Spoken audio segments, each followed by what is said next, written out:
তুমি সমাজ পরিচালনা করতে চাও, লিডার হতে চাও, নেতা হতে চাও, হও, কোনো বাধা নেই। নবী যেভাবে সমাজ পরিচালনা করতে বলেছে, তুমি দেশকে ভালোবাসো, নবী যেভাবে ভালোবেসেছে, তুমি অমুসলিমকে ভালোবাসো, নবী যেভাবে তাদের সঙ্গে সম্পর্ক রেখেছে সেইভাবে চলতে হবে। কারো কথা দুনিয়ায় চলবে না। কোন পীর, পীরজাদা, আলেম, উলামা, মুফতি কারো কথা ইসলামে চলে না।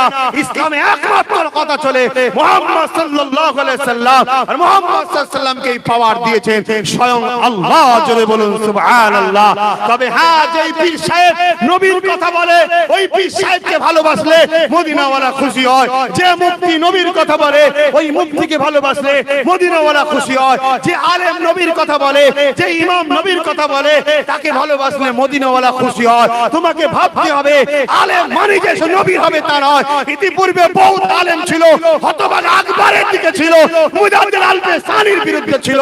ইতিপূর্বে অনেক আলেম ছিল, হযরত আলীকে শহীদ করেছে যারা, হাইমুনকুর হোসেনকে শহীদ করেছে যারা, তাদের দলে তো বড় বড় মুফতি মৌলানা আলেম ছিল। দেখলে হবে না, আপনাকে দেখতে হবে।